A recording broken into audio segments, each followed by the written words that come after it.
Hello? Okay.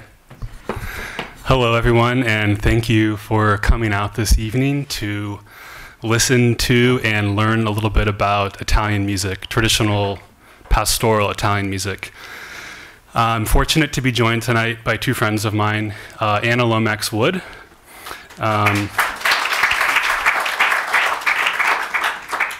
is a folklorist, anthropologist, and she's also the director of the Association for Cultural Equity. And she's going to be here to talk a little about her experience and her father's experience doing field recordings in Italy, starting back in the mid-1950s. And then there's also my friend Dominic Porco. He's a musician. He's Italian descent, and he's going to be giving his thoughts on the subject matter and also performing some more music with me throughout the evening. So the format for tonight is going to be a little bit scattered because we're going to be playing music live, and we're also going to be looking at some different recordings. I want to show some recordings that were done in 1954 by Alan Lomax, and also Anna was actually a child then on that trip, so she can speak from personal experience about some of those recordings and the significance of them. And then we're also going to look at some video recordings, video and audio recordings that I have filmed in the last 5 or 6 years doing my own field recording work, much of it inspired by the work of the Lomax family. But before we start, you just heard us playing a Calabrian tarantella, which is basically the tarantella is the Southern Italian folk dance, and it comes in myriad varieties, hundreds of different tarantellas. But I want to start out, and hopefully Anna can help me with this. Anna, is your mic on? Oh, wait, do you even have a mic? Yeah, she should, right in her seat. Here, take this. Okay. I want to start out talking a little bit about what exactly Italian peasant music is. Because that's what I called the event tonight, was Southern Italian peasant music. And how is it different than just Italian music in general? So I just have a few points here I want to make. I don't want this to be too didactic, where I'm just like telling you guys all these things, and you guys are welcome to jump into. And if you have questions, feel free to ask. But Italian peasant music, to me, from my experience, is an agrarian pastoral music. It generally was formed in a pre-industrial social context. It has a strong connection with nature, animal husbandry, To me, it's very indicative of the expression of an oral culture, or a culture with a strong oral culture residue. It's more than just a musical style or genre. It's the manifestation of a culture and lifestyle. Its aesthetic and modes of expression represent the psychodynamics and thought structures of a largely oral culture agrarian society. I find the music to be very intimate and light, but also can be very lively. It's music that did not evolve for a stage or a spectacle. In fact, us playing the music on a stage for a big audience like this really is taking the music out of context in a certain extent.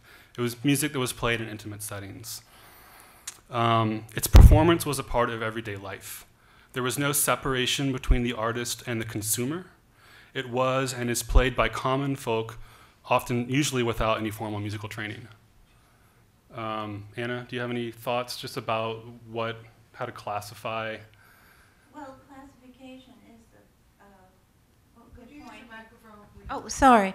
Classification is a good point. I just want to mention that when Alan, my father, went into the field in 1954 in Italy, he had an assistant who later became the person who really established Italian ethnomusicology in the universities, named Diego Carpitella.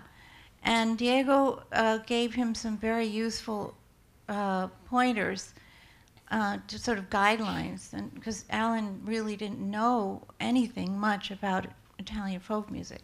He studied up on it before starting to work, but one of the things Diego said was that there is a division that runs across all of Italy, which is that there is peasant music and artisan music, and they're quite different worlds. And the artisan music tends to be like small groups of people who can play usually stringed instruments, sometimes wind instruments, or would be part of the town band and that sort of thing. And oftentimes they, during the war, Mussolini, during the Mussolini period, pre-war war, he had this organization called Dopo Lavoro, which was kind of a after-work entertainment for the workers, and they were supposed to be involved in these things. And through those, they would form bands representing a particular town or type of music or something, and they were much criticized later, but they weren't really all that bad. They sometimes were good. But peasant music was quite a different thing, and I think this is what we'll be hearing today, right, David? Yeah, that's correct. That's a good distinction between artisan. And that distinction really holds true, actually.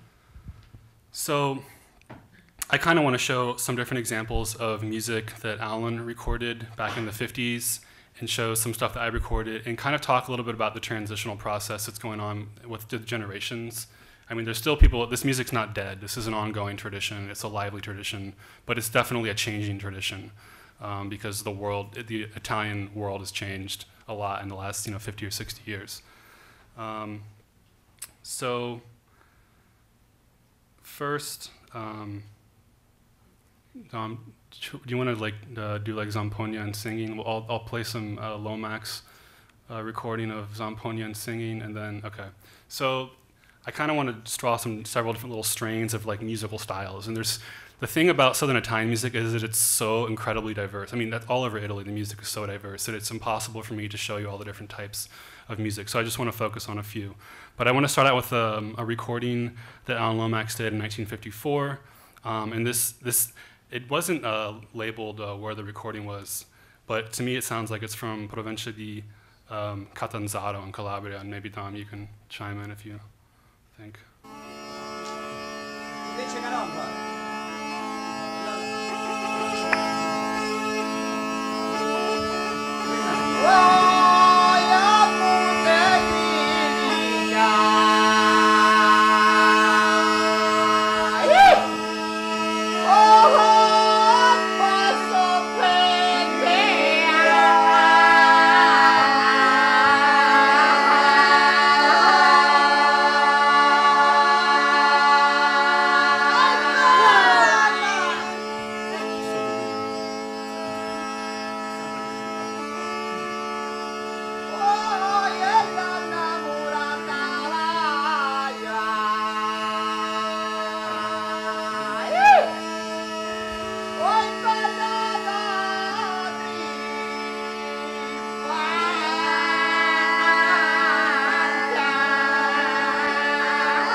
just to give you a little taste. I don't necessarily want to go play through all the recordings. Yeah. Just one more. I just want to say that The microphone. speaking about classification again, how would people in Italy themselves see this? And when I went looking for Italian folk musicians here among Italian immigrants many years ago, I kept asking about music, and I found that I was not understood at all, because they didn't regard what they played or sang as music. To them, music was something that was highly professionalized and was represented on the radio or in town performances and things like that. What they did was not, they didn't consider it music. They called it sometimes this little thing of ours, you know. And I must say that the people who sort of ran things in Italy didn't consider it music either. At that time, back in the 50s when Alan was doing this work, he came back to Rome and played his recordings for his intellectual friends, and they said, this is, how could you even consider these savage African people? This is terrible. It's just, it's not, it's unbearable. Turn it off. And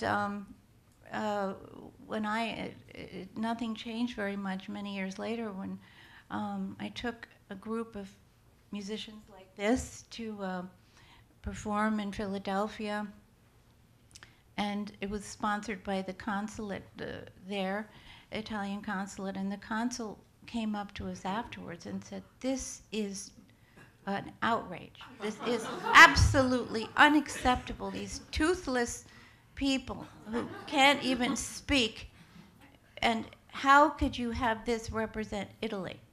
There are disgusting, we have beautiful things, and we have fashion and Ferraris, and we have opera, and this, and he was very angry. He was extremely angry. The only thing that was blocking him was that the whole thing was just paid for by the Italian foreign ministry. Couldn't comprehend. No, those are great. Those, I like it when you tell those stories. It's great. I mean, I've had, when I was thinking, when I was kind of thinking about this presentation, I was thinking about like experiences that I have when I go do field recordings. And one of the problems I have is people don't understand what I want from them. And there's so many times where people just start singing like Shuri Shuri or like O Sole Mio. And I know they have the music in them, like the music that I want, but there's a whole process to get them to realize that I value the real music. I know the term real is not correct. I remember the first time you came and stayed with me in New York, and David had a Zampogna, which is a Sicilian bagpipe. And he came to visit me at my job, and this guy goes up to him, "Can you play Amazing Grace on that?" This guy was very drunk. But, this other woman asked us, we were in Little Italy, and I had hesitance performing there because I guess as a first-generation Italian, I associate myself differently from that culture. And not saying that I'm better, but it's not what I'm used to. And David really wanted to go down there and perform, and there's a gift shop, and we had gone in there to perform, and this woman's like, "Can you play Frankie Valli on there?" Yeah. So I guess the assimilation is, what is Italian or what is not. I don't know what's correct or what isn't, but for us, having the opportunity of traveling back and forth to Calabria and being exposed to this music at a very young age, it was definitely a social thing, and it was a thing not as regarded as being popular, but it definitely has grown now, and now it's become very popular. But when I first went to Italy with the guidance of somehow from David acquiring my first Zampogna, I went and met this guy who made my pipe, and it's almost the rite of passage. he wasn't going to make me a pipe to put on the wall as a mantle. And it's part of the preservation, I guess, to whereas now there's a huge revival and everybody has one of these things. But when I think David and I first acquired our instruments, you know, wherever we got them, I think we had to make sure that we were going to carry on these traditions and learn how to play them.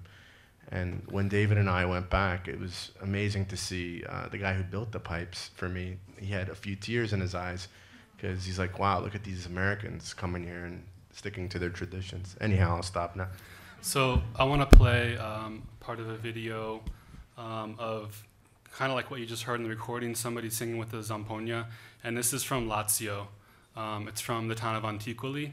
And it's a type of Zampogna called a Zampogna zoppa.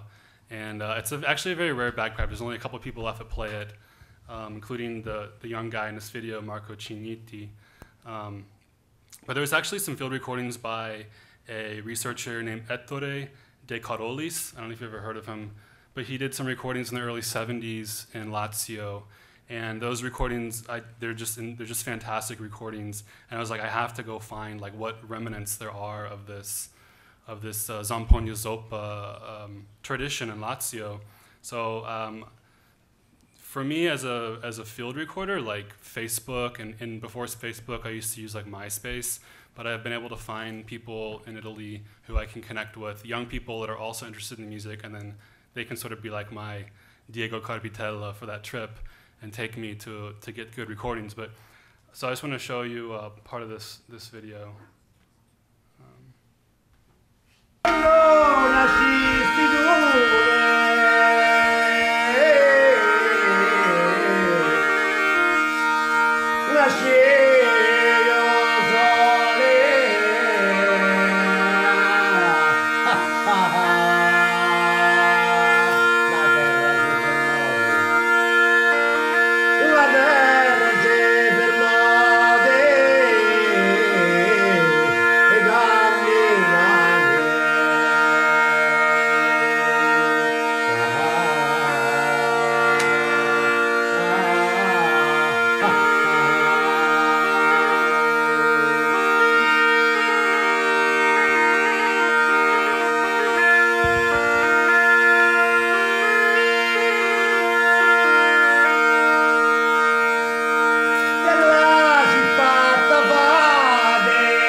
So this guy is Giuseppe Fabi, and his father, I actually met his father. His father must have been like in his 90s, but his father was one of the last people that played this type of bagpipe here, and but he was too old to play, of course.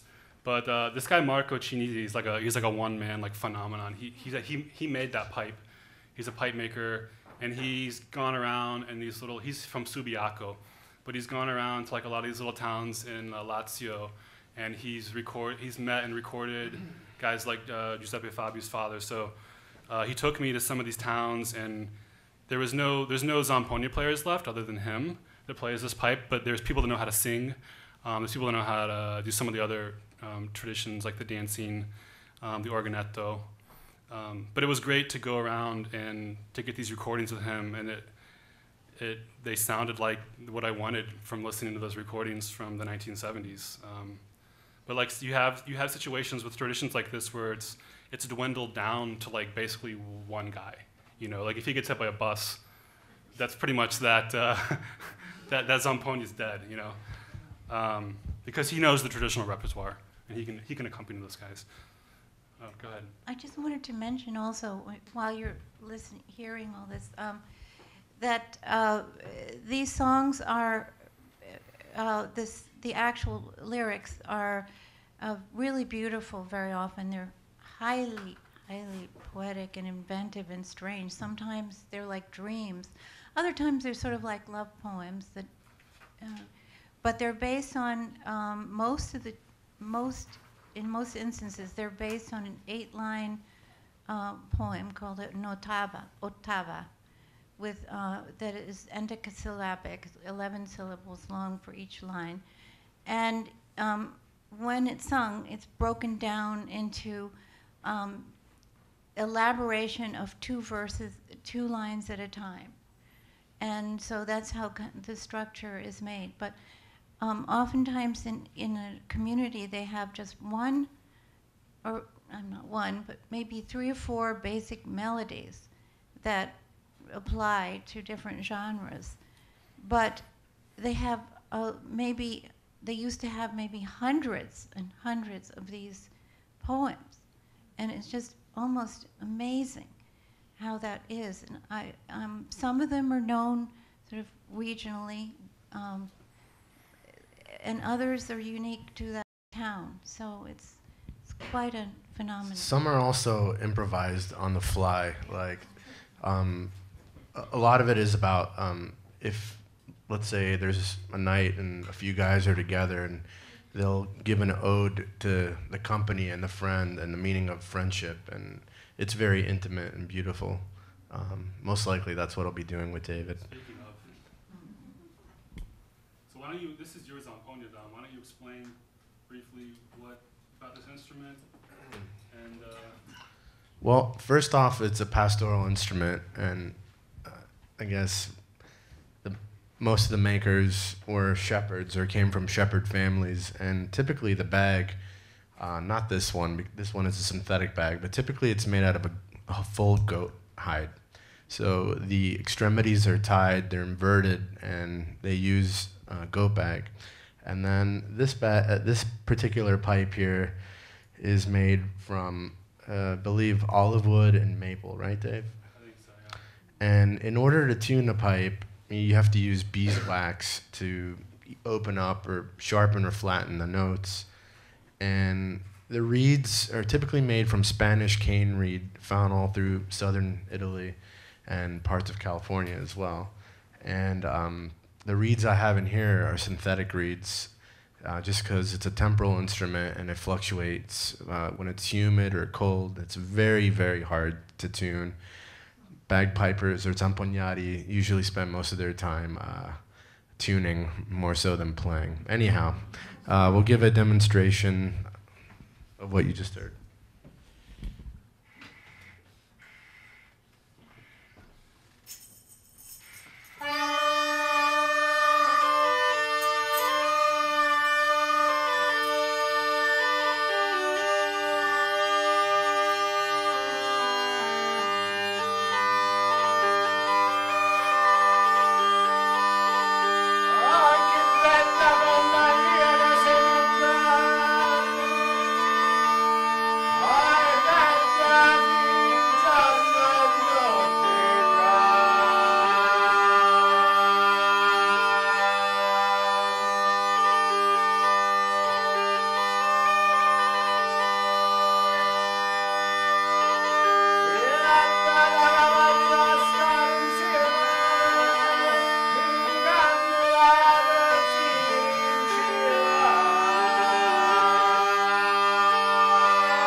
Yeah, Dom, do you want to say what you Why were you putting your hands up? Can you?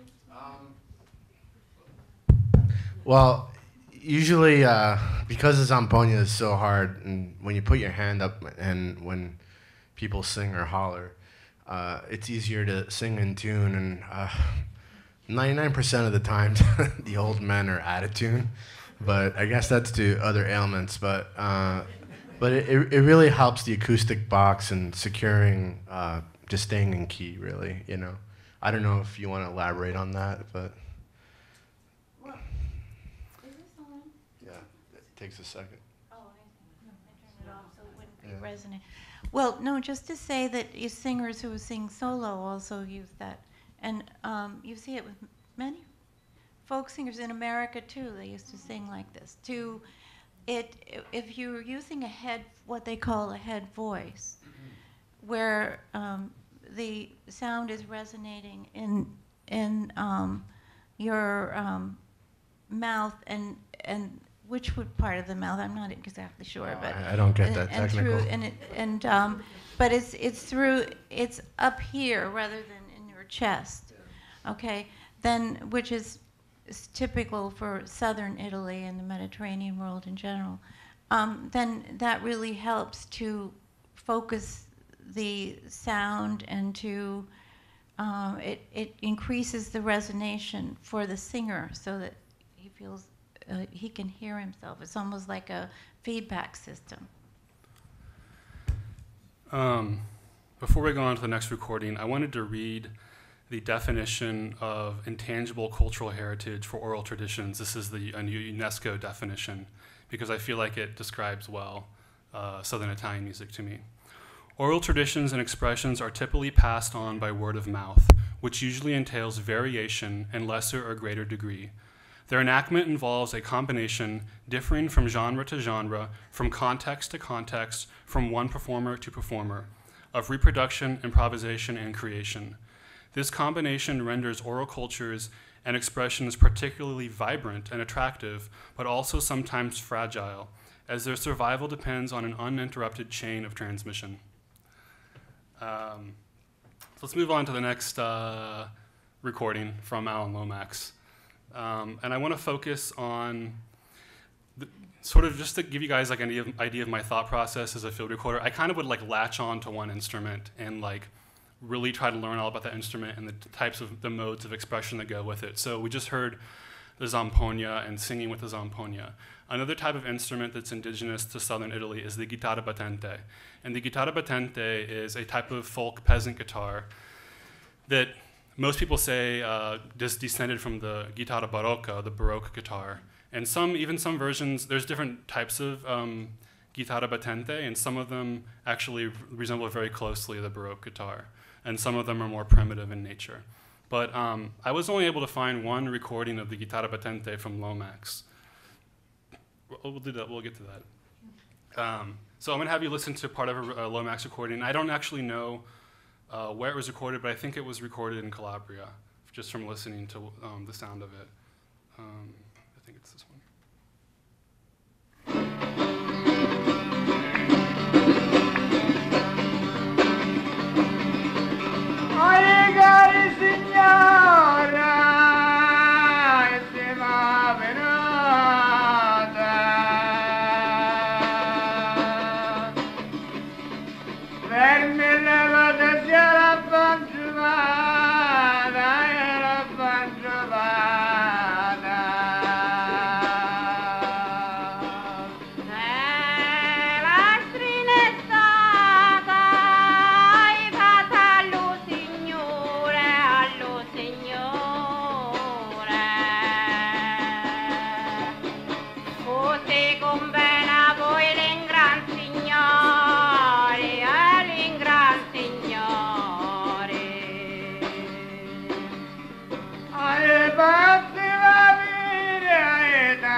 like a Chitarra Battante spree in around 2012, 2013, where I was trying to record as many people that I could find that played the Chitarra Battante.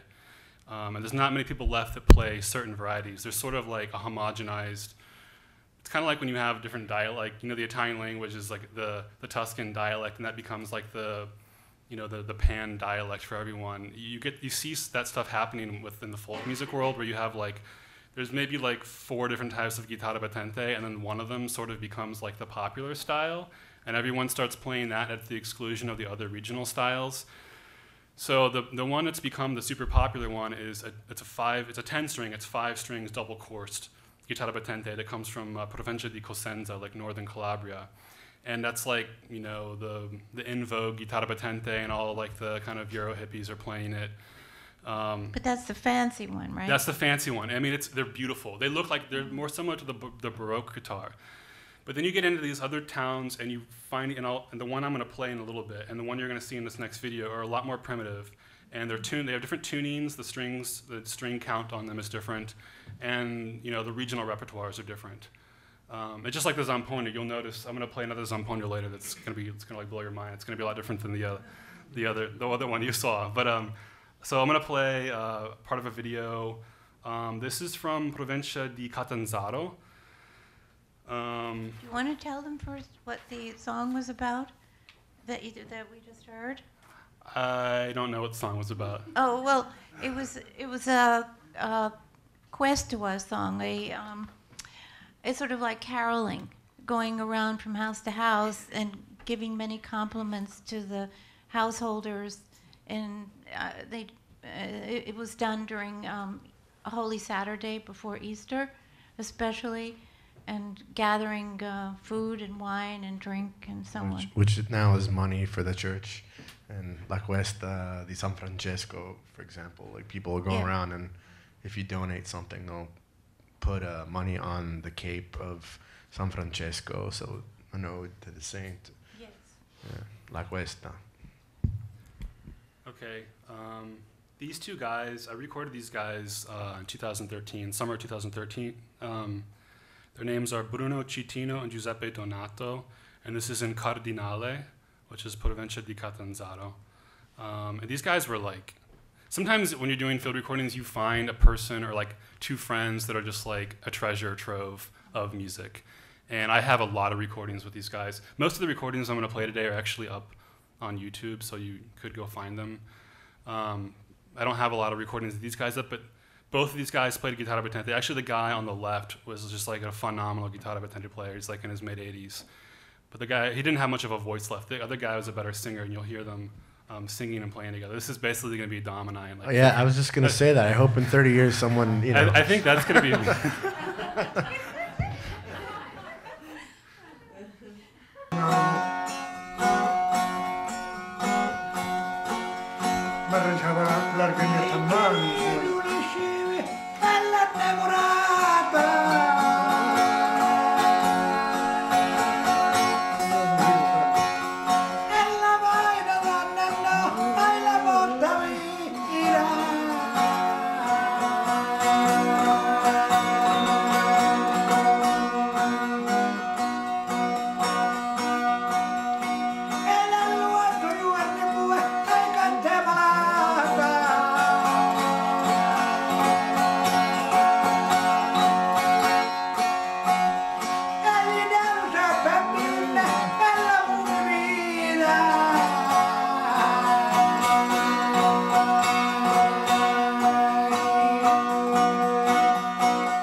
Stop it there.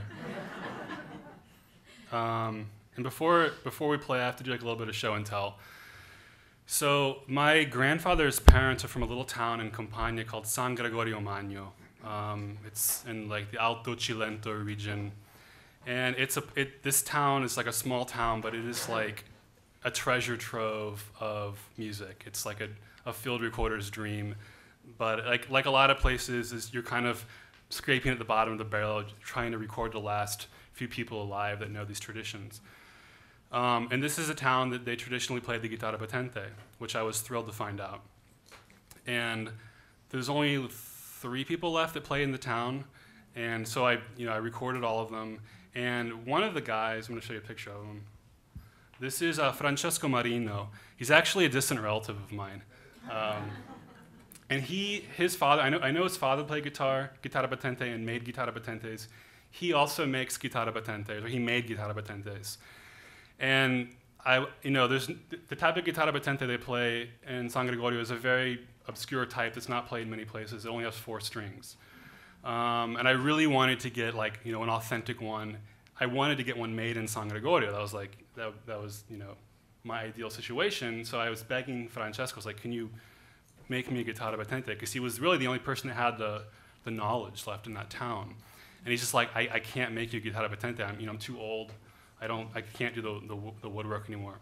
Well, his son is a falegname. His son is a carpenter.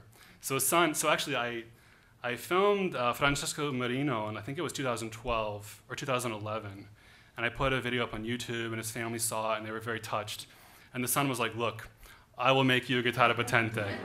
He's like, I've never made one before, but he's like, I'll work with my dad, and I'll copy my dad's Chitarra Battante, and I'll make you one. And so he was like true to his word, and he made me this Chitarra Battante. And that's actually, and I'm going to play it here in a minute. But it was a really good experience to get that, and then I actually went back like a year later and brought the Chitarra Battante back to San Gregorio Magno and made more field recordings with people that knew how to play but didn't have a guitar, hadn't played in 50 years. But you put it in their hand, it's like riding a bike. They all of a sudden they're playing it and they're singing. So that was kind of a little show and tell story of Chitarra Battante. So Dom and I are going to play and sing together. And the type of song we're going to play is called Anania. And it's basically like what Anna was describing before. It's like these local poems. And there's hundreds of these poems. And they're all memorized. They're not written down. And they all go to the same melody. And they will play this melody ad nauseum for... I made field recordings one time of these 3 people, and they played for at least an hour.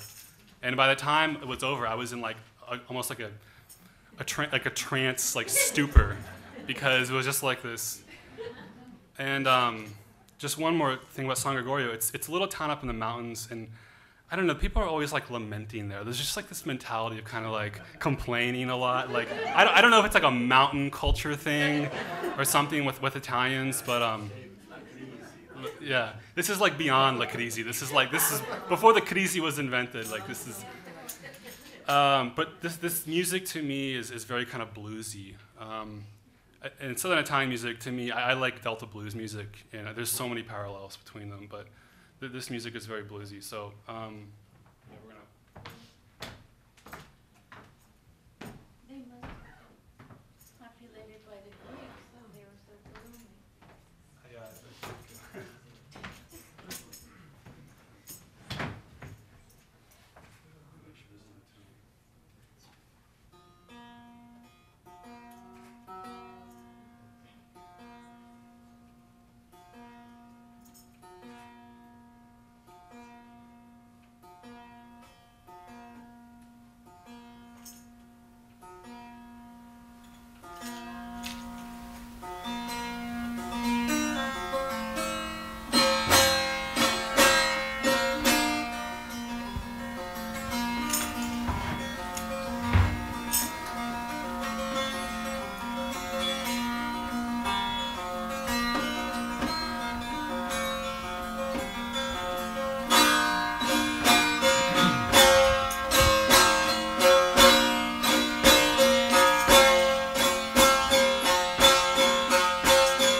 Che bello nome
That was the music of San Gregorio Magno. Actually, short little story. So the BBC contacted me this past summer. They were filming this 2-hour series on bagpipes, like bagpipes around the world, and they wanted my help to, on like, you know, where to record in Italy. So I ended up sending them, make a long story short, I ended up sending them to San Gregorio Magno. The whole town like knew about it. It was like this huge deal. All these people were like on Facebook that I didn't know from San Gregorio were like messaging me and like friend requesting me, and there's like all these pictures. It was like a big deal for this little town to have the BBC go there. And you know, they went and interviewed some of my friends, some elderly people that I've been involved with in recordings. So it was like a big honor for them. So I was happy that I could help them out in that way. Anna, any thoughts? Yeah, just wanted to point out, La Bella Figliola che ti chiami Rosa is like one the sort of line, the theme, the center, I would say, of, you know, so much Southern Italian folk music. It's everywhere. They sing it in the Tamuriate of Naples. They sing it in Sicily. They sing it in every region of the South, and it's kind of amazing. It's like the old African American work song, "Hey Rosie, Lord Gal," and so on. And it's emblematic, and I don't know why, but there it is. Okay, I'm trying to think of the next set of recordings that I want to do here. So back, well, should we do, are you ready for Maranzano, or should I do Monreale? I think I need a break. Okay, okay, Monreale. All right, I'll tell another story. So the title of this whole little thing was, Italian peasant music in a postmodern world, and the reference to postmodernism was the context that this music is existing in today, or the context that it's being sort of forced to move into, just because of the society, what's going on with media and technology and whatnot. So a lot of what I do, sort of feeding this music back into its source culture, is through the internet, through YouTube and Facebook and things like that. And it's also influencing me as someone that is trying to learn the music. And my first, the first thing that really got me into Italian music was the Zampogna, which is the bagpipe. And you heard us play earlier. The Zampogna, there's probably like a dozen different types of Zampognas. Just like every town in Italy has its dialect, or has its way of cooking, or has its costumes, or its dance, or whatever, or its little local religious festivals. The Zampognas change too, and the style of playing them changes. And so there's different types of Zampognas. Some are more common than others. And there was one Zampogna that I knew of that was only found in Monreale, Sicily, Monreale, and parts of Palermo. And it was one of the more rare types. And something about it that was unique was the fact that it was in a minor key. It was also gigantic, which you'll see here in a minute. So this is a pipe that there's actually an ethnomusicologist who's the head of the department in Palermo, Sergio Bonanzinga, who wrote a book on the instrument a few years ago. And I have a copy of that book, and I'd never even heard any recordings of this pipe. It's that rare. And then until sort of randomly around Christmas time, 2009, somebody from Palermo posted a YouTube video of these two old guys playing it, and I saw that video, and I was just like, oh my God, it exists, This is proof that it exists. And so as sort of my next sort of challenge of what I'm going to get into and record, it had to be I had to go record the Zampogna, and I really wanted to get one because I wanted to know how to play it. So I'm going to play you the video. This is the only video you hear that wasn't by Lomax or me. This is the random video that was posted online that just was okay, all right, I have to go investigate this because this is just too insane. So I'm going to play that video. Oh no, why is it saying that? Maybe I can't play it.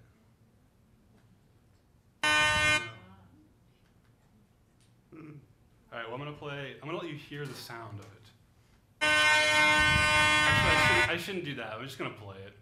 So basically there was these two old guys in this video, Girolamo Petalaro and Benedetto Ferraro. And in 2012, I have family in Provincia di Catania. And a lot of times when I go to field recordings, I'll go to Catania, I'll stay in the Vigna, I'll rent a little Cinquecento, and I'll go out and do my field recordings with my Italian buddies that are my age, who are into this stuff. But this time I flew into Palermo. I haven't been to Palermo in 10 years, I didn't know anyone there. And I had booked this just cheap motel in on the outskirts of Monreale, up in the mountains. Actually, I can't remember the name of the town. I think that was the summer I was coming to meet you, and I heard a little bit of hesitance in your voice. I think you. So were this fearful. was me just feeling like I was going to be a crazy person. So I booked this hotel. I flew into Palermo. I had been on 3 flights. I was super jet lagged. And I arrive in this motel. It's like the Bates Motel, you know, like I'm the only guest. I'm the only guest. And I'm like super disheveled. I got lost trying to get there. I had to like follow someone that like took me there. And I go in and they're just like, I'm this like American. They're like, what are you doing here? Like, and I just started rambling. I was just like, because I was like super jet lagged, and I was just like, well, there's this type of bagpipe, you know, in Italian. There's this type of bagpipe here, and this is Zampogna di Monreale.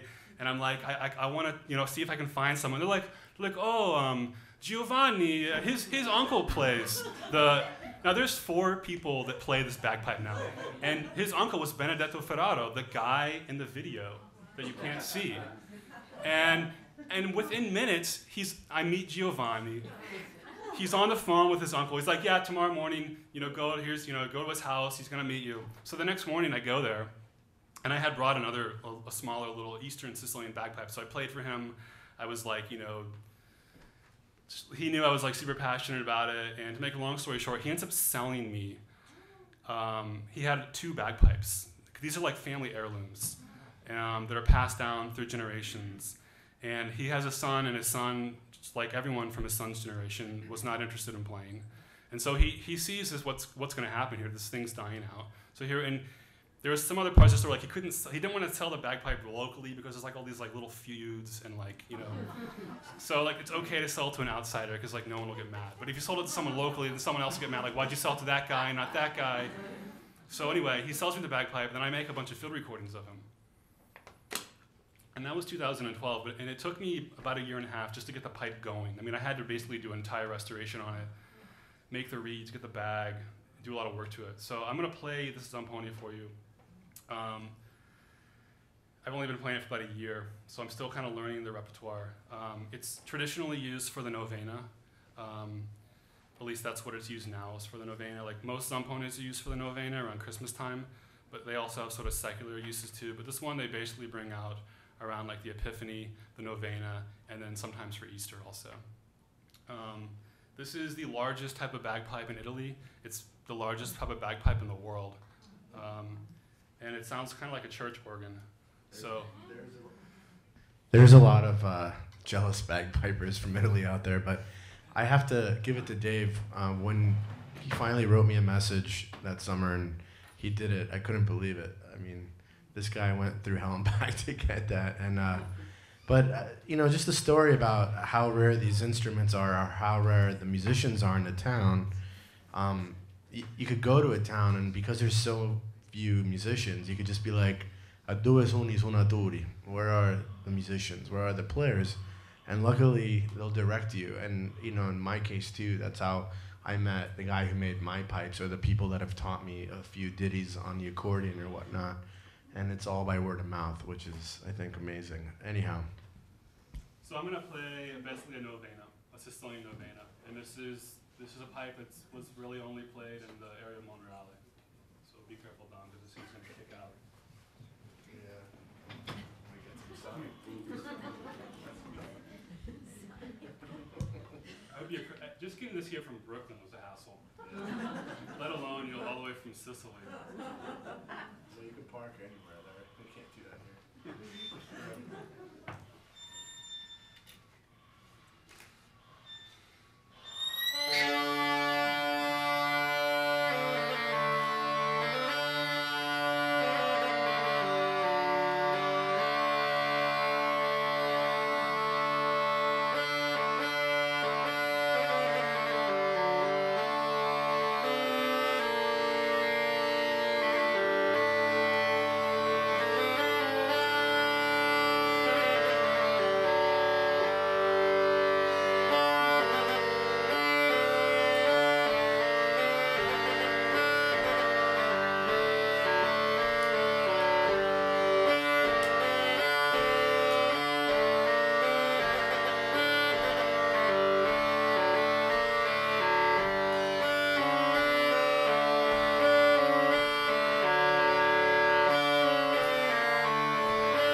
end at the end.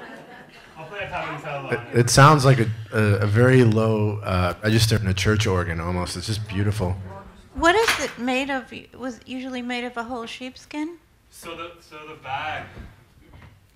the bag on this, traditionally, like all zampognas, would be actually goat skin, goat hide. It's called case skinning a goat. It's like they peel the skin off almost like a sweater and tie off the extremities. There's no stitching or anything involved. Sheepskin too, though. They use sheepskin traditionally only in a few areas, particularly in around Amatrice. They use sheepskin, like just, I don't know, it's more traditional there because they don't do goat herding in that area for some reason.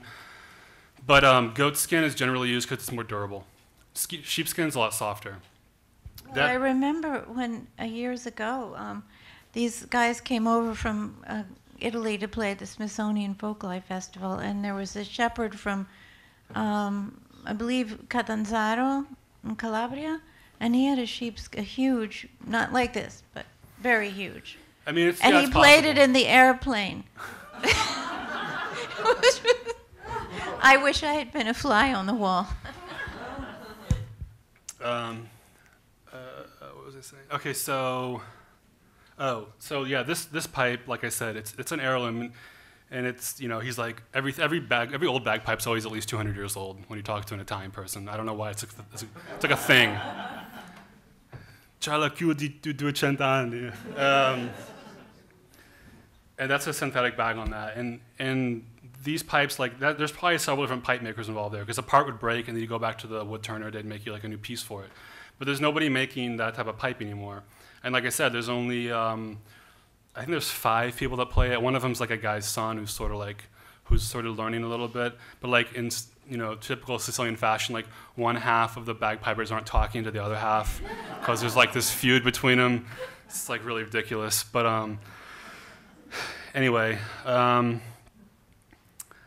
let's go on. Okay, so let's talk about another instrument, which is the Maranzano, or the jaw harp, or the Jew's harp, or the juice harp. Alan Lomax did a recording in Sicily that's sort of a well-known, I don't know, I think it's one of his like his best recordings from Sicily. Is it the sulfur mine? Yeah. Do you want to talk a little bit about that, Annie, before we play it? Well, you just hear it. It's one of my favorite songs of all time. That's all I can say. It's a sulfur miners song, and in the central part of Sicily, they mine sulfur. Children were down there. The mines were owned often by English capitalists who, and the conditions were just unbelievably horrendous. I recorded some sisters from one of the towns there, I forget which one, in Buffalo, whose father had died in the mines, and from the mine, his lungs, and they were just prodigious singers of ballads and other things. Okay. Do you know what town this was from? It's like central Sicily.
Yo c'è giù migliore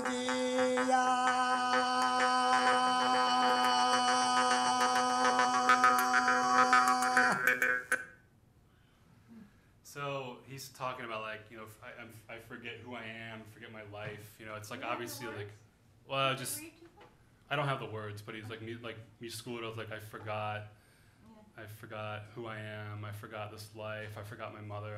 Is that what you're picking up? Yeah. So the Maranzano, like, it's weird. Like you see this little instrument around Sicily. It's like associated with Sicily. You find it in like little souvenir shops. It's a symbol of Sicily, but ironically, like there's hardly anyone in Sicily that plays the Maranzano anymore. At one time, there was a lot of people, and like pretty much every fabbro, every blacksmith would make like these things and sell them. Oftentimes, they cut like the horse cart drivers were known to play them, and other people. But a good friend of mine, Giorgio Maltese, he's like in his mid-20s. And he does a lot of my Sicilian recordings with me. We go around together, and he's sort of like my local liaison. And he's obsessed with the Maranzano, and he has done a lot of like just research on his own, going around and finding the last people to play it. And he's like one of these like virtuoso musicians, and he learned how to play it really well. But one of the things that was difficult was to find people that could sing with it, like in the traditional style. Like that recording, the Lomax recording, it's such a good documentation because I don't know if there's anyone left in Sicily that can sing that way. Now, let's see, summer 2013, Giorgio and I took like a trip from Provincia di Catania. We went to Licata and Pomo di Montechiaro, which are in the province of Agrigento, to do field recordings there. And we ended up finding this old guy he was a Zampogna, but he also he didn't play any, like you can never find an old person that plays the Maranzano because they don't have any teeth left, but and you have to have teeth to play it, but he could sing with it. And so I'm going to show you a video that we made, and this video is like just like wow, because this guy is one of the last guys that can sing. It's a different style. It's stylistically from the recording you just heard from Lomax. It's a different part of Italy, a different part of Sicily, but it's the same kind of arabesque singing style. And you'll kind of hear there's sort of a conversation going on with me and Giorgio and the guy. And I guess we could also read off some of these lyrics and translate them later because some of this stuff is it's very vulgar. Very vulgar and cryptic between males, and it's kind of crazy. But we'll read some and translate them later.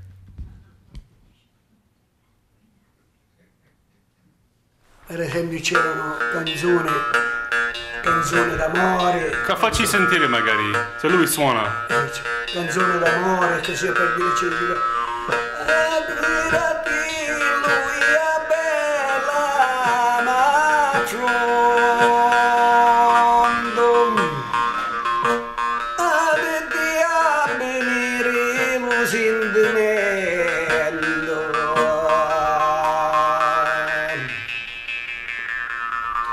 Come a fare e cala notte morno. Canzone d'amore, sempre pensando a te a botta di sangue. Ora ve lo spiego. Ve lo spiego. Come a fare che la notte dormo, sempre pensando a te a botta di sangue, perché pensavo alla prima fidanzata. E non mi poteva scordare, capito? E queste sono canzoni d'amore, canzoni di allora quando ero ragazzo io, a dire per lui, va. Facci sentire un altro. Allora. Bella la bocca e bella il parlare. Che cantalena bella. Bella i modi tua mi fa impazzire.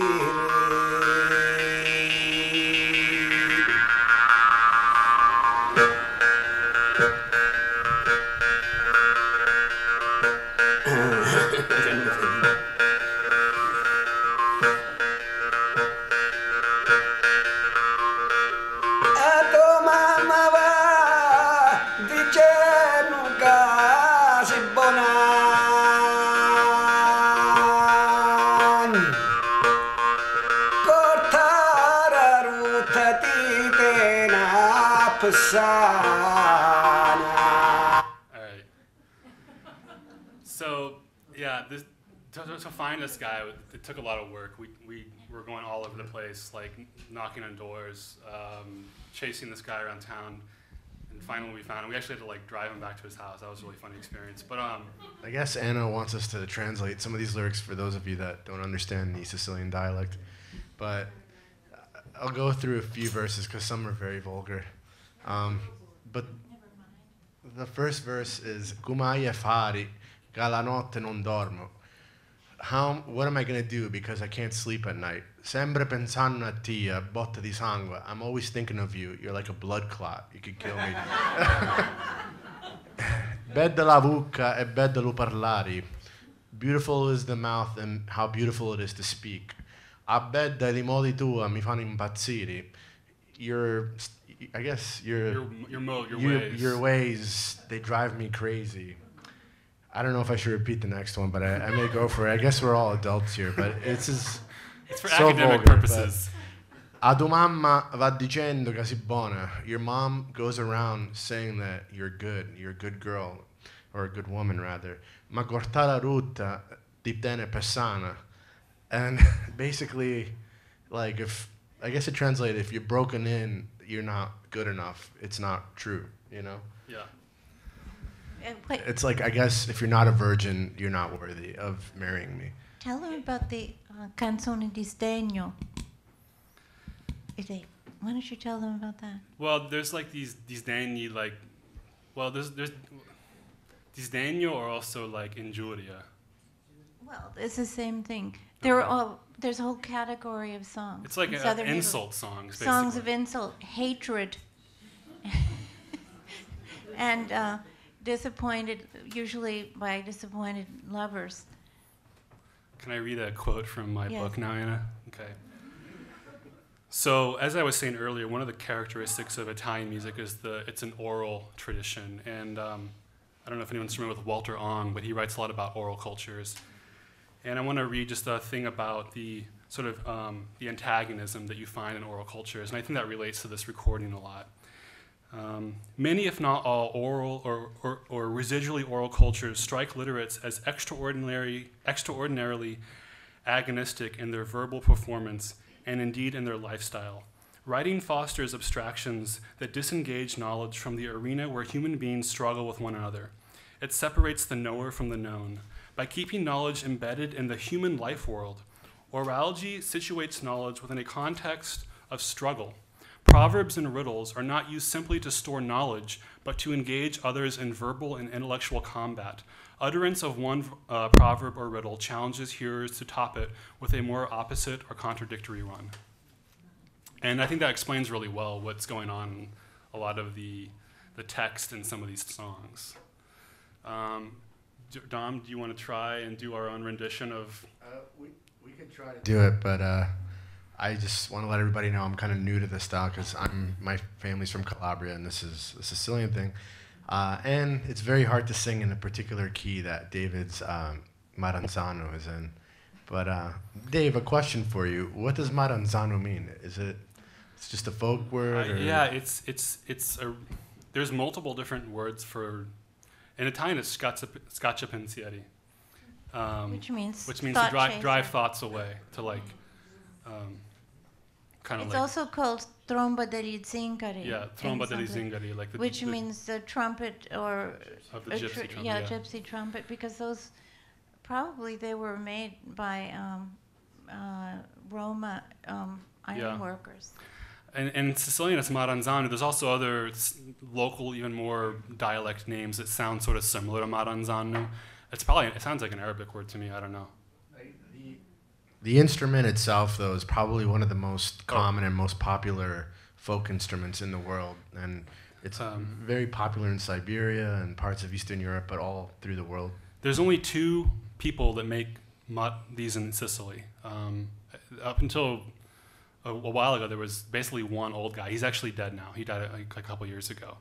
He was the last guy that made them. And then there was another guy who had made them. He actually then moved to Canada, and then he moved back. And ironically, he's living he lives in the town that like my family's in Sicily, like down the street from my relatives. It's like one of the last two Maranzano makers, and he's on house arrest for murder. I think what he's waiting trial for murder. I think what's funny is if this guy goes to jail, like basically this whole tradition's screwed. I never met this guy, but it just reminds me of every time my family and I would visit Italy. My parents immigrated from Cosenza to Toronto, where there's probably the largest community of Calabrian people outside of Calabria. But every time we would go back to Italy, they would be like, "Sono arrivati gli americani." The Americans arrived, but we were Canadians, right? So the guy who makes these, even though he lived in Canada, his name is Giovanni L'Americano. Turi Americano. Turi L'Americano. Yeah. And it's like, well, he's He Canadian. knows how to say like 5 phrases, and he's like, "Hello," that's But it. I love how He's the American. Much of my mom's family thought they were coming to New York or the United States, but they ended up in Buenos Aires because they thought they were coming to America. So I guess the correlation between North America to that, is where it comes from. A lot of times, we don't have to go on about this, but a lot of times I'll be like, "Oh, I'm from America," and they go like, "Oh, I have family in America. They're in Sydney." I get that a lot. I was down under. It might take me a few goes to figure out the keys, so bear with me.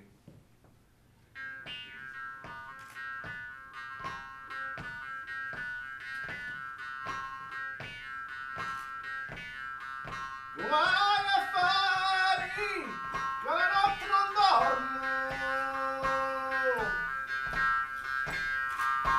Sempre pensando a te, ho botte di sangue.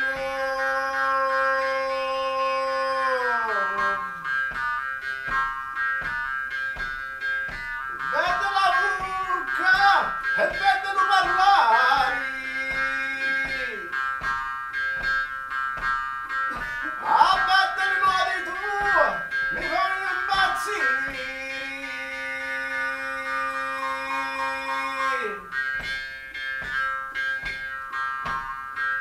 A tua mamma va dicendo che si buona.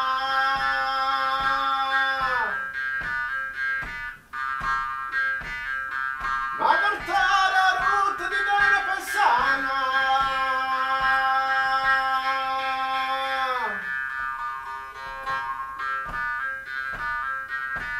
Tutti gli amici miei mi hanno detto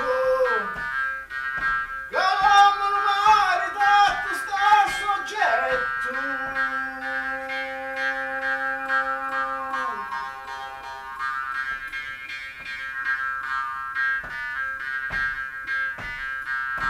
Guai affari, la notte non dormo.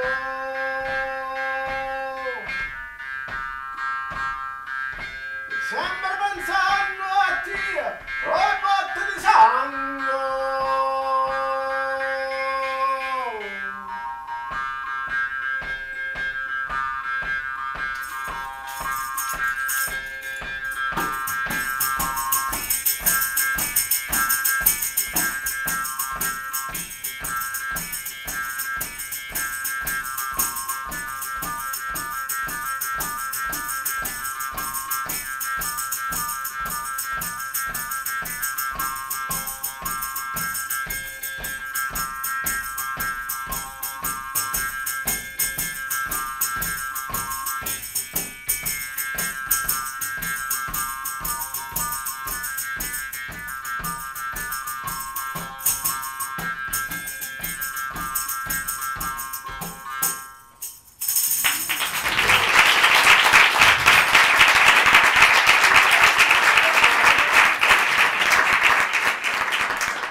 So I give Dom a lot of credit for attempting that because it's not easy, and it's something we're just kind of working on, having fun with. We're trying to perfect it, but Yeah, and like my sort of philosophy with playing Italian music is I'm not trying to just emulate it, like to be like a photocopy of it. Like I try to, we try to internalize it and make it our own.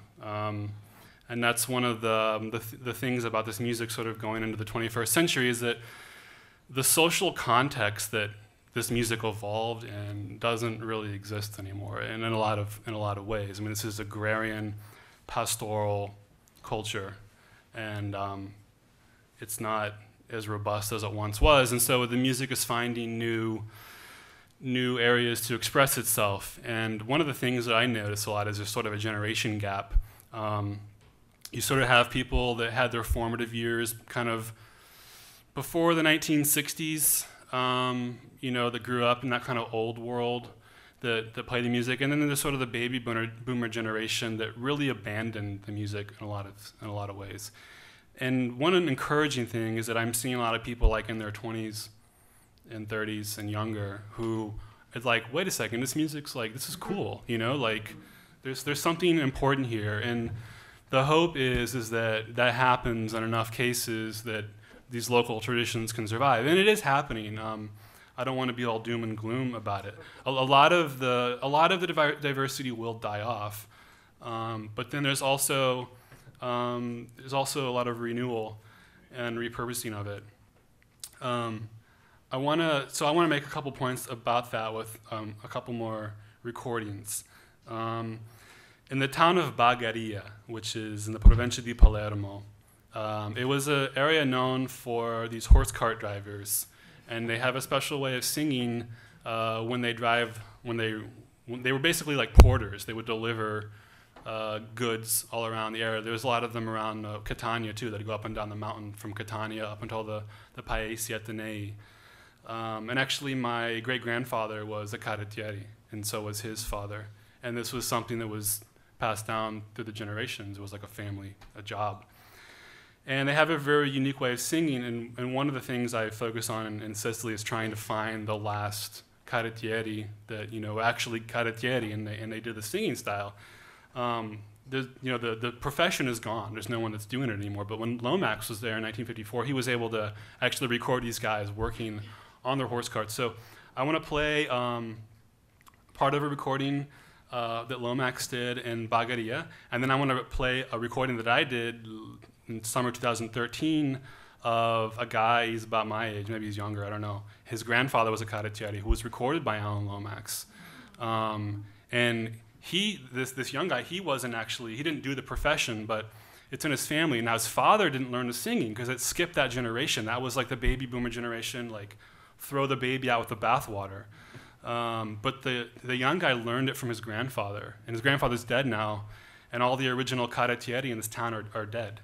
But there's a number of young guys, like Mike, the guy in the recording you're singing. This guy, he's phenomenal. But let me first play the Lomax recording. I might even have a picture.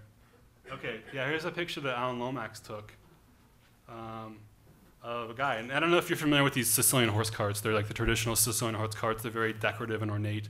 They paint pictures from the scenes of Orlando Furioso, the Song of Orlando, all over the cart, and the carts in and of themselves are works of art. But let's listen to part of this recording.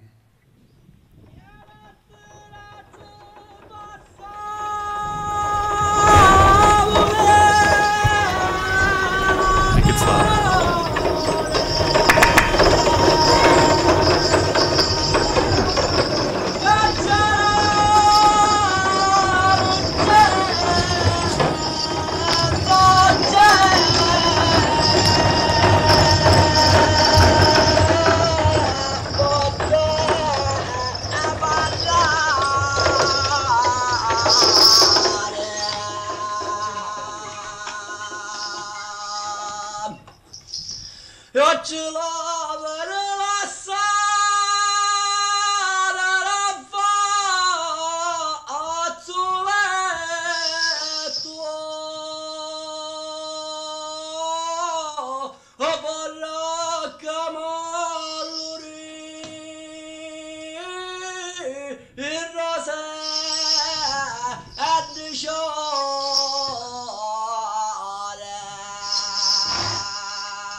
And he's off. I want to read another quote from this book that I think describes well the type of singing, or the type of what they're singing, and this goes for a lot of the singing, like the stuff that I was singing on the chitarra, learning these different songs. These songs sort of lived in the minds of the people, and they were passed on by word of mouth. And you would learn a little bit from this guy, a little bit from that guy, and then you would construct your own style of singing. So this is what Walter Ong says about bards, who are like wandering poets. We now know the bards learned by listening for months and years to other bards who never sang a narrative the same way twice, but who use over and over again the standard formulas in connection with the standard themes. Formulas are, of course, somewhat variable, as are the themes, and a given poet's rhapsodizing or stitching together of narratives will differ recognizably from others. Certain turns of phrases will be idiosyncratic, but essentially the materials, themes, and formulas and their use belong in a clearly identifiable tradition. Originality consists not in the introduction of new materials, but in fitting the traditional materials effectively into each individual, unique situation and or audience. And I don't know, I found that quote to be really accurate in terms of these guys, how they perform. So now I'm going to play you a video of Giovanni Di Salvo. And like I said, his grandfather was recorded by, I'm pretty sure he said his grandfather was recorded by Alan Lomax, but I don't think the recording was ever released. Maybe I have the information wrong, but we did talk about, there is a memory of when your father was there by these guys. So when I recorded this, we went to, I think it was the last place where they paint these carts in Bagheria. And even though the tradition of the horse carts is dead, they still bring these carts out for like festivals and parades and things. They still cherish them locally. Like the singing, maybe not so much, but the actual carts themselves. They dress the horses up, and people for weddings will like rent one. And so there still are people that paint them. And we were in this guy's workshop. As he was you can hear him painting in the background. Yes,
He's good. I mean, and I was talking, when I went to go do those recordings, I went with a friend of mine who, he studied ethnomusicology at the University of Palermo, and we were talking a lot about, and he introduced me to Giovanni, but So what they say is like no one who didn't like grow up in that tradition can like master that kind of singing. But Dom's gonna actually attempt it right now. I'm just kidding. Should I try? It's like one of those things you have to like you get to almost like grow up to get that vocal fluctuation. It's I don't know. Well, one of you know Judith Cohen, the ethnomusicologist. One of her students in Toronto, as a second generation Italian, a Calabrian American, he learned the Sulphur Minor song, and he did beautifully, really, really incredible. I mean, you can do it. I find it very encouraging, inspiring that people like Dominic and David and this young man in the film and others are learning the vocal traditions, because they're very difficult, as you said.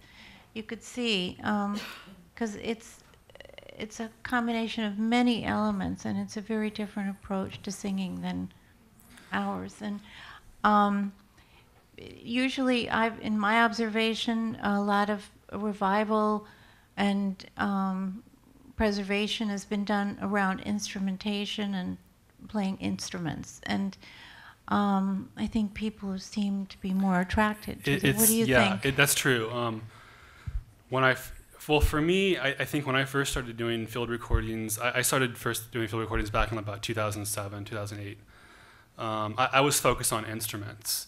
And I think it's because it's more approachable, particularly for me because Italian's not my native tongue. I mean, I've learned, my Italian, it still sucks, I think, but, I can get by. But to really, to understand the songs, and they're all in different dialects. I mean, you travel around and these dialects are they're so different from each other that I think instrumentation was sort of my starting out point. And as I've gotten more comfortable then, like the whole thing with the Chitarra Battante, that's like sort of new for me. And that was something I really had to challenge myself. Like, a lot of it for me was because, I'm sort of prideful from where my family came from in this little town, and there's this tradition there, and there's no young people singing it. And I was like, all right, well, if no one's going to do it, then I'm going to learn how to sing it. That was like kind of my attitude. It was like, all right. There's I don't know if you haven't seen it, you should. But David also. Yeah, I can plug that. Oh, Talking about the film. Well, okay. Well, there's just one point in the film where you asked the kids to sing you a Sicilian song. Oh yeah, yeah. And it was something like by I don't know, like Laura Pausini or something, and they couldn't really ring something off the top of their ear that was traditional, and I thought that was symbolic of, how it's like a juxtaposition. It's also, not really their vocal fault. music is, I think, closer to the heart, as it were, and it's closer to the core of what a tradition is and what it means in a culture and so on. Instruments are sort of another remove away, in a sense. I mean, almost anyone, I think, who's a good musician can master an instrument, but it's very difficult. And I think it's been difficult for people who come out of a tradition, whatever it is, to approach their own vocal past, in a sense, as it were. And I've seen this over and over, and I think it's something we don't think about too much. But yeah. I know Dom, like a lot of the singing he does, and like when we started out playing together, he was doing like calabrese stuff like from his area. And then for me, it was like my sort of first like foray into Italian singing was like, okay, I want to learn this Chitarra Battante singing that's in San Gregorio Magno. And I want to show, I don't have a whole lot of videos to show you guys, then eventually we can like open this up for questions if you guys have questions, and I can play like the Zampogna again or whatever you guys want to hear. But I want to I'll show you another video of kind of the intergenerational thing going on here. This is in Provincia di this is in Catanzaro, and it's my friend Andrea Bressi and Giuseppe Muraca. And Giuseppe Muraca was like 17 when I 17 or 18 years old when we filmed this. It was actually not, he's like 19 now, but These are like local guys who, they help me do a lot of my recordings, and they're learning. I mean, they get it. Like, there's some people who just get it. You know, like you go to some places and it's like all the young people look at you like you're some kind of weirdo. But then there's some places where there's just like a few young people who you're just like on the same wavelength as them. They understand what's at stake, and they're like so thrilled to like go do recordings with me. And I have people that like, I mean, because I have a lot of stuff on YouTube, people like solicit me, like, please come here. You know, there's these people I want you to record, and I will help you. And so we'll go do that. But these are some good friends. I mean, is it in here? Yeah.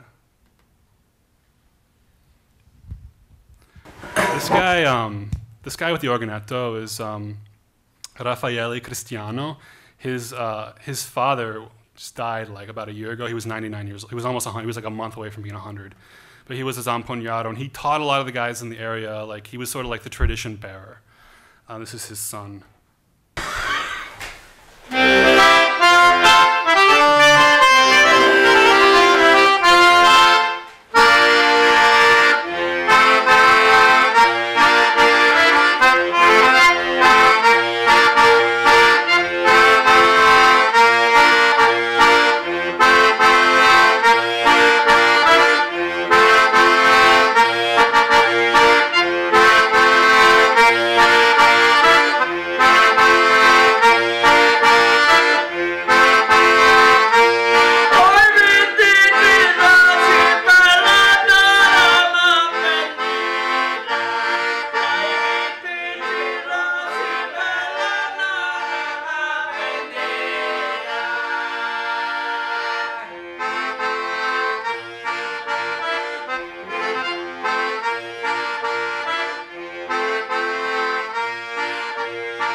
He used to call that the strangulated voice. That was the aesthetic ideal. Very striking. I could show one more recording. Let me show briefly one last recording that I did. I won't go too in depth on this because I'll focus on like a geographic area, and the thing about doing like ethnographic field recordings is that it takes a lot of time to penetrate these cultures and these people, to get their trust and to make the recordings. And like, so I'll keep going back to the same place like year after year, and each time it's like you sort of delve one layer below the strata, you know, and get the good recordings. But one place that I've done a lot of field work in is Amatrice, which is in Lazio. Well, it used to be Abruzzi, but now it's Lazio. I think Mussolini gave it to Lazio, like in the 30s. But it's sort of an ethno-geographic area where they play a very rare type of bagpipe, which I also play, but don't have it here tonight. And it's one of the few areas where they still do this like ottava rima and quattro rima and terza rima singing, and it's all improvised. And they actually have like conversations with each other. And it was like a way of like, you know, spreading the news in the town, discussing local events. And I just want to play a clip of, because there's some younger people, this is an area where there was only 2 guys left to play this bagpipe. I recorded both those guys. Those guys are dead now. The last one died about a year ago. But those guys, like, there was sort of this like mini renaissance of these pipers, and now there's like 5 or 6 people that play this bagpipe. But there's a number of guys that do the vocal stuff too. So here's my friend Giampiero Giamogante and Ferretti, I can't think of his first name. This is Lazio on the bagpipe.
Turns, and then they're picking up on where the last guy finished, and this is in quattro rima, and they also do terza rima and ottava rima.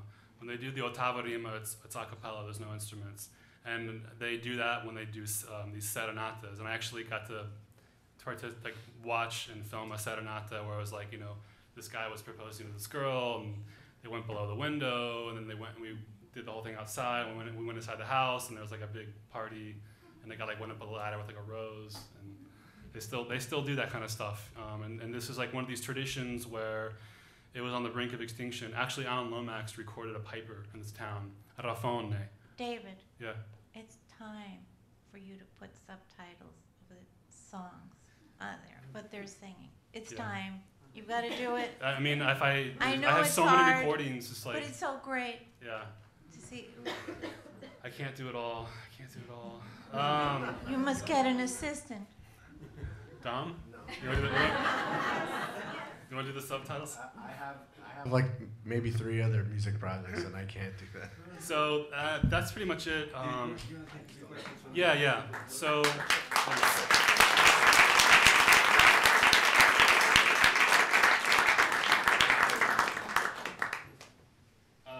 anyone have any questions? Okay, a bunch of hands moved. In listening to the music itself, it seems to me that there's a lot of Arabic or Moorish. Yes. The wailing. Yeah. Do you think it's been influenced? Oh yeah. Actually, synagogue music is also a little bit Yeah. like that. It was just 2 mics. Or is that mic dead? Okay, it's good. Do you think there's been an influence? Oh, she's getting a mic. Okay. Yeah, there's definitely been an influence. I mean, particularly like a lot of the Sicilian music is very Arabesque. I mean, kind of all of it is. What's that? Sicilian language is a little bit. Right. There's a lot of Arabic influence in the Sicilian language, and it's definitely influenced the vocal style. Wailing. Right. In fact, the guy that I got the Monreale Zampogna. Monreale has kind of an Arabic story to it. The founding of the town has sort of an Arabic story to it, and of course the church, the Monreale church, has all the Arabesque mosaics. It has that Byzantine Arabic style to the architecture, and you find that in the music. You find that even I think just stylistically the instruments, they have this Baroque sort of Arabesque Baroque look to them. And when I was doing field recordings with Benedetto, the guy who sings and plays the giant Zampogna, he kept saying to me this is Arabic. He kept saying this is Arabic, and it wasn't like he was just saying it as even he had been told, through the generations, they knew that there was an Arabic connection, and so he kept telling me like "Questo è Arabo," whatever, and kind of like laugh. But so yeah, there's definitely an Arabic. Yeah. How did you two get together? Dom and I. Well, there's actually another person in this room, and at the same time, I contacted Michela, if you want to raise your hand.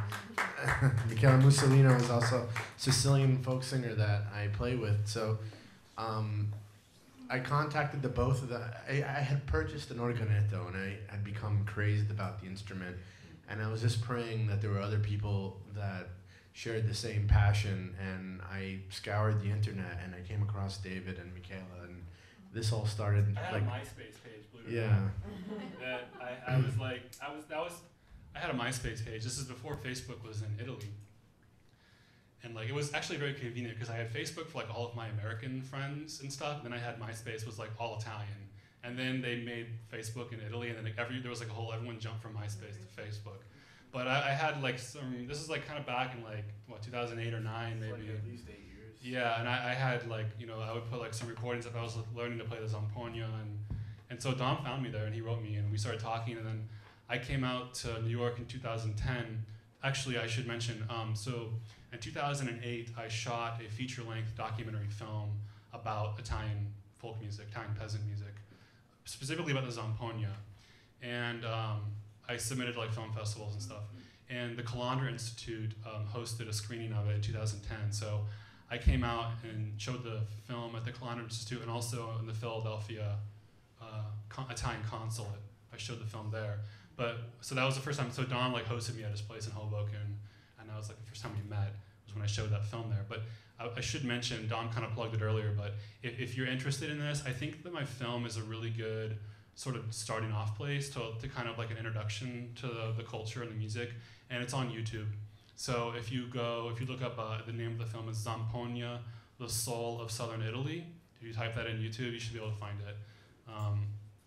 And that's a good place to kind of start learning. And there's a lot of the visuals. You can see the countryside. So anyway, yeah. Has any of you ever heard of or come across an instrument and a song called the bufu? It's in the Molise. It's a little bit north of where you've been working. Can you describe the instrument? It's an animal hide stretched on the basically drum form. Yeah, there's a bunch of different names for that. Yeah. But what's fascinating about it is it's also the name of a once-a-year song in these one or two villages where they recount all the evil doings of the inhabitants of the village over the past year in rhyme and verse. And it's a sort of group purge of everything they've done wrong. It's incredibly interesting. Yeah, We're going to do that after this presentation. In Sicilian, they call it the cupa cupa, and then there's a bunch of different names for it. In Calabria, it's also il cupa cupa, and it basically sounds like a boar or a pig, like kind of grumping. It's It's a friction drum, yeah. Did your father ever come across that? Oh yeah, but not the no. Not the bufu. No, but I heard about the bufu, but never this wonderful Yeah, it's really. which you just described. That would be. Do they still do it? They still do it in this one village in the Molise. When is that? They do it New Year's Eve and then the week following if it doesn't rain. Goodness, that was the worst thing. I know. Yeah, man, I've never seen it, but I'd go there all the time. I was going to go this year. It's very. That sounds. Where is very- this? What's the name of It's in the Molise near Campobasso. And what town is it? Terrazzano. Terrazzano. Yes. Yeah. Question in the back. Where are the women singers? That's a good question.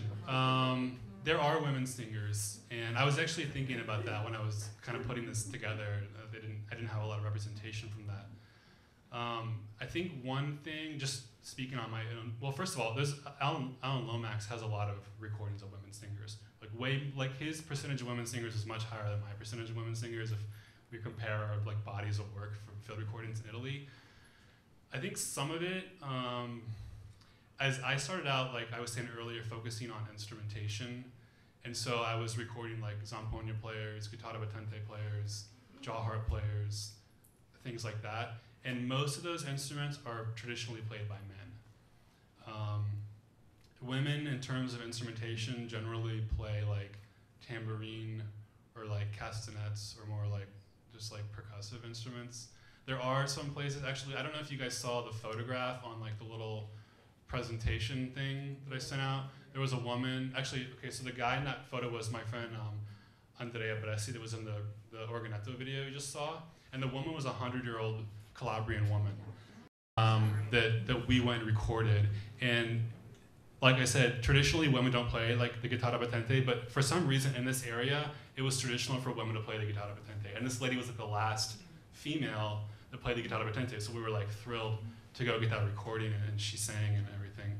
But I didn't have those recordings ready to show for this event. But so just let me finish here.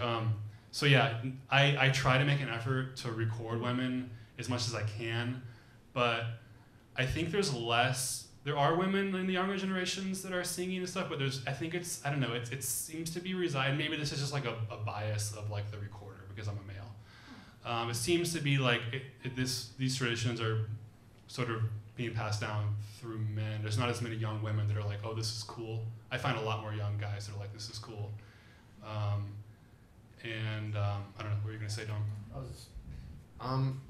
Of course, instruments were what attracted me to this music at first, but I did, I recalled when I was younger, my parents would take me to Italy, and I have some footage before my grandmother passed away, and I asked her about this and what they would sing or what the music would be traditionally for a wedding or some kind of event. But there was one thing in particular that always resonated with me, and I'd like to research more. And this is my town in particular, which is in the province of Cosenza, and the town is called Belmonte Calabro.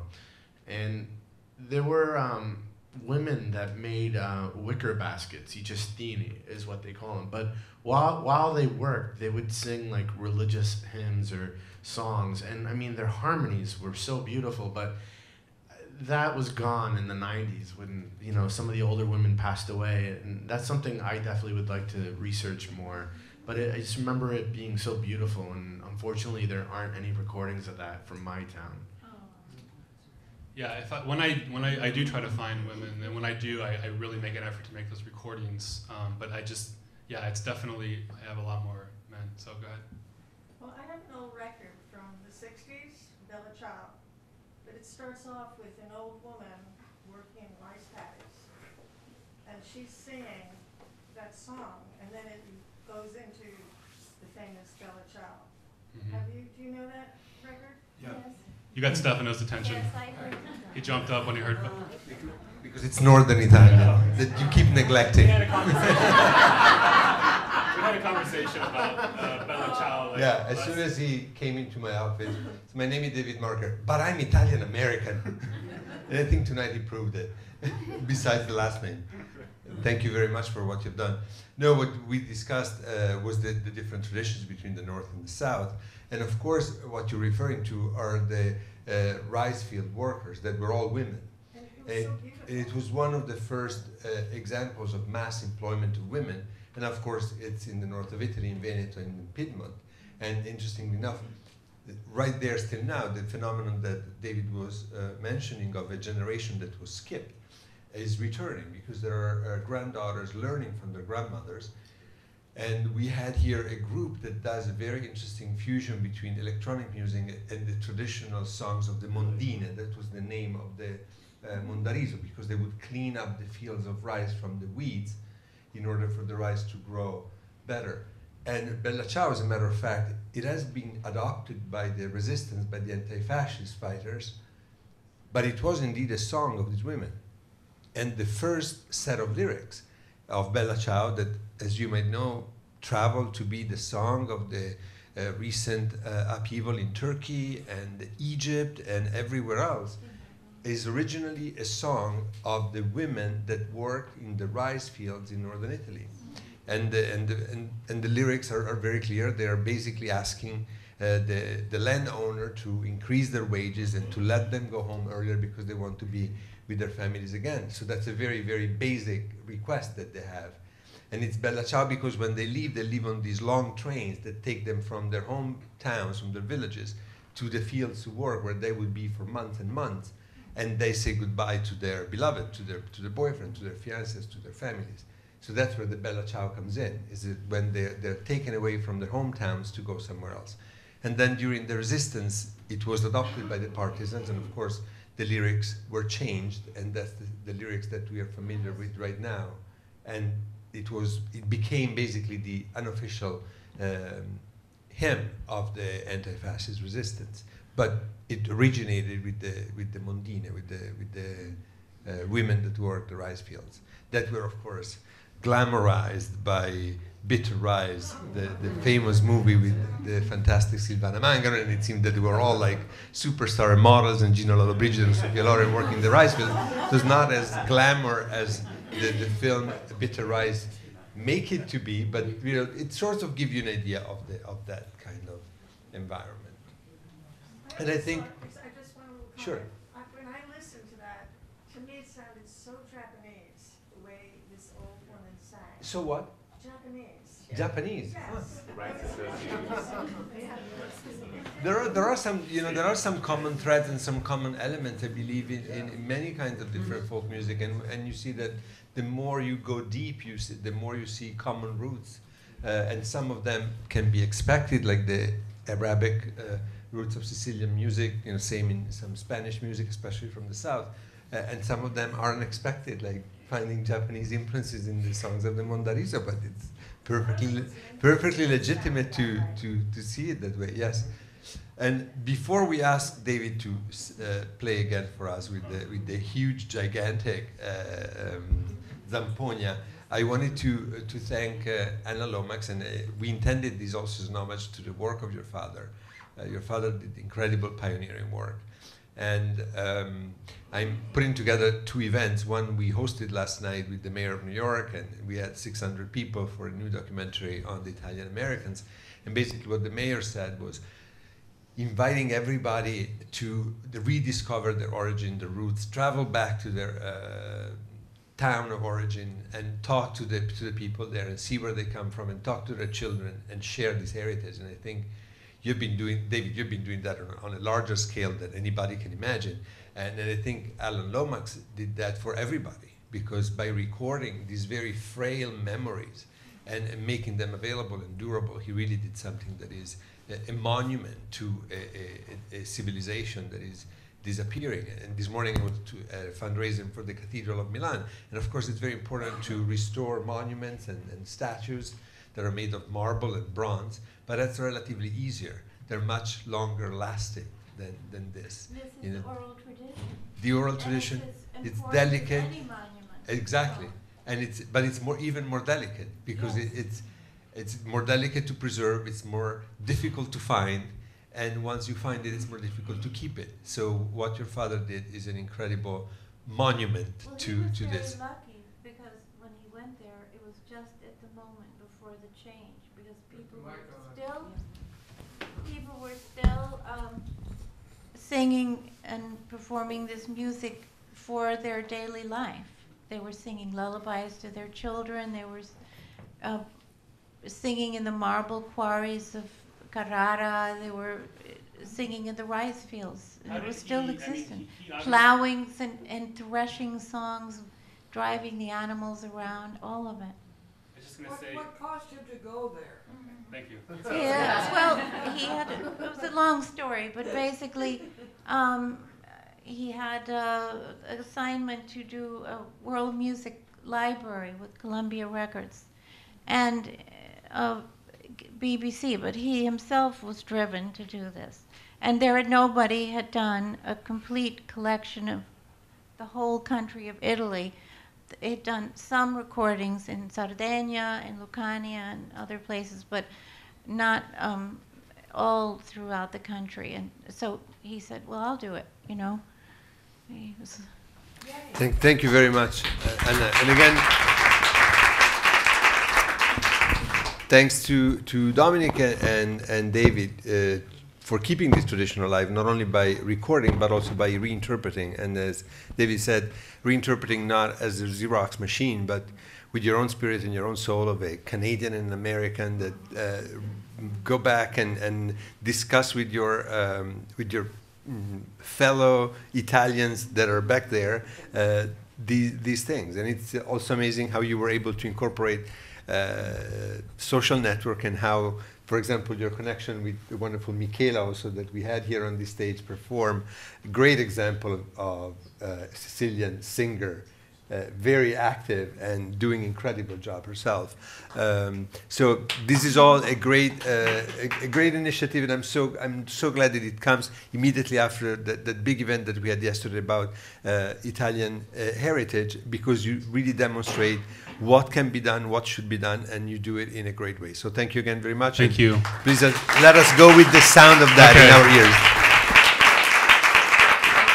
I'll play the Monreale Zampogna again, but I have to say, like, my Italian family, like, I couldn't have done like all my field recordings without my Italian family, even though they're not here, but like they've just been like so incredible. I have family in Sicily and also in Campania, and they've hosted me, and like they don't think they understood what I was doing at the beginning, but like they've kind of gotten used to it now. I got a chance to meet them, and they were probably the most encouraging and welcoming people. They were from Catania, and it was a privilege to meet them and to stay on their property. And I guess we're both very lucky that we have this heritage and these people that help us. But anyhow.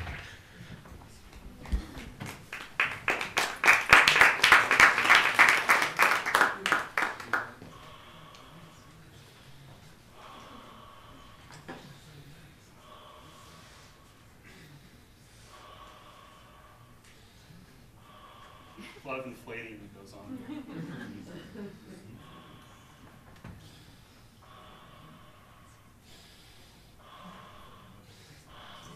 You have to imagine, you know, 100 years ago, like, there was no, like, outside music. There was no, like, before internal combustion engines. Like, to hear this instrument played, especially in a church, I mean, it just must have been incredible to hear it, you know, for, like, a peasant to hear something like this.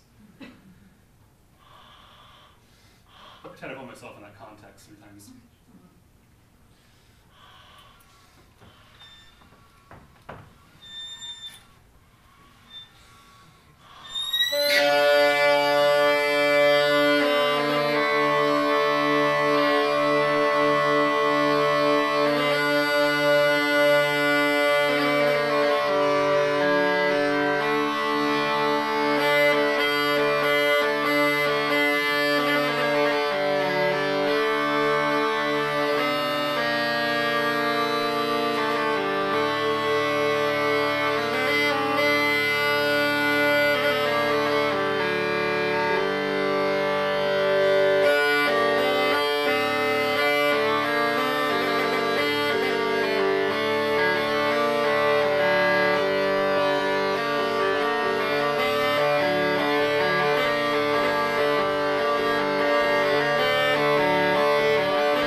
Sicilian paddle and a little bit of freestyling. does that weigh? It's kind of heavy, to be honest with you. It's like playing a piece of furniture. It's like having a piece of furniture strapped around your neck. So, anyway, thank you so much for coming, everyone.